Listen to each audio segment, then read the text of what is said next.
Well, I said that I would let my 12-year-old have the first question. Oh, He's great. a huge fan. That's all we do is watch the first Jurassic World, and we've seen the other one about 3 times. Okay. So his question, verbatim, was, Great. what is Claire Dearing's first plan of action after the events of Fallen Kingdom? Oh my gosh, good question. I know, his questions are better than mine. No, so, that's a yeah. really good question. What's her first step? I think what she would probably be focused on is locating these dinosaurs, because the problem is that now the dinosaurs are released. The bigger problem is that if these dinosaurs fall into the hands of, a villain, let's say, right. They would then have access not only to the animal but the technology, which means that they can then in turn go and create more dinosaurs. So I think that Claire's first step would be to, in whatever way possible, contain the issue. But I think like she's in trouble a little bit, because this is I don't think you can shut Pandora's box. It's like, this is true. It is out there, and it's sort of, what is she gonna do? I don't know. If he has any ideas, please share. Okay, absolutely. Yeah. Now, is the third movie in the works? Are you going to be filming that soon? Can you give us any hints on when that's going to come out or anything? I think it's coming out in June 2021. And so we'll be shooting hopefully in 2020. And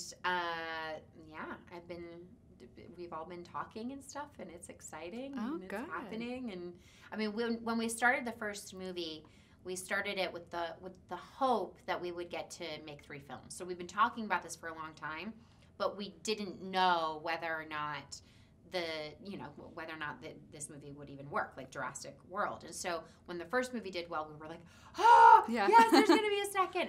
And we planned on there being a 3, but again, of course, anything can happen in this crazy industry. So I feel, we're very grateful. Absolutely. Did you anticipate like how big it was going to be? I mean, it's a thing, no. especially with the 12-year-olds. Yeah.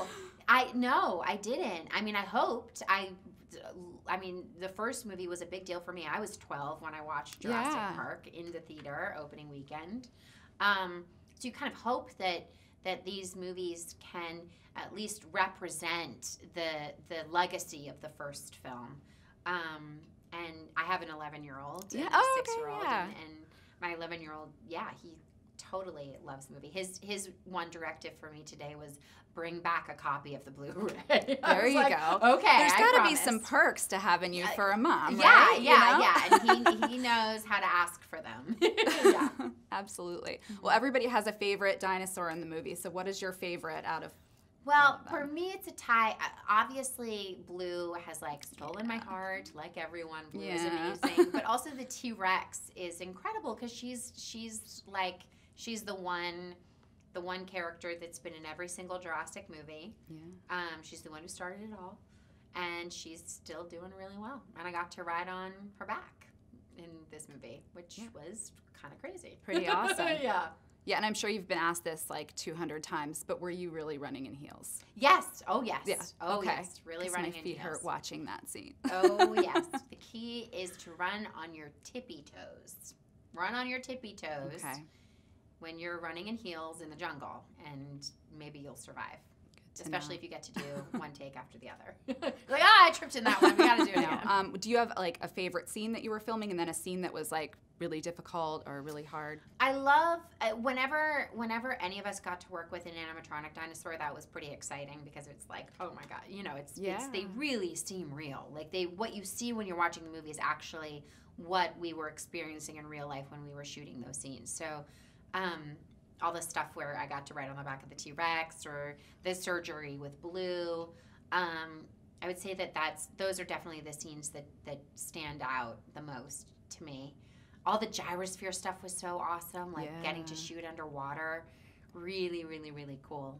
That was one of those things where it's kind of the challenge of it is doing a sequence like that is pretty significant, but they broke it down into steps, and we had quite a long time to prep, and So that's really fun because when you finish something like that, you feel like you actually like accomplished something. Oh yeah. I'm sure. Yeah. And what was it like, filming in Hawaii and being over there? Nice. Just wonderful. Filming in Hawaii is so nice. Yeah. I'm like, even though there was a volcano on the island, like maybe there's this other island. There were islands around Isla Nublar, but yeah, I mean, it's just, that's a huge part of the kind of like the Jurassic lore is getting to shoot on the island of Oahu and Kauai and going to Kulo Ranch and all of that.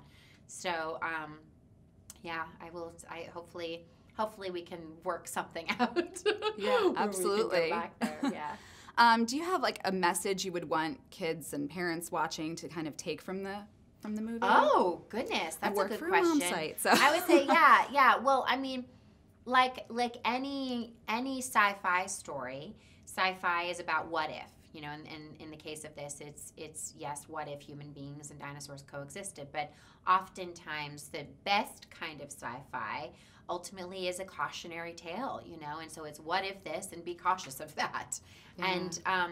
And there was a term that Michael Crichton coined called thintelligence, which was basically, and Michael Crichton wrote the book, the books, and what he himself was a scientist, he was a doctor, and what he was pointing out in specifically in the story is that we get so excited about innovation and technology, and yet we don't look ahead. And it's not that we should stop progress, but we need to make sure that our humanity is as evolved as our technology, and that we are using that wisdom to make these choices when it comes to innovation and technology, as opposed to figuring things out once everything has been invented and is out there. So I would say that it is that thing of making sure that you think through your choices, pretty much. Also, animal rights. I think that this is a really good movie to represent the relationship and the respect that can exist between human beings and animals. And yeah. Great. Well, thank you so much. Cool. Thank you.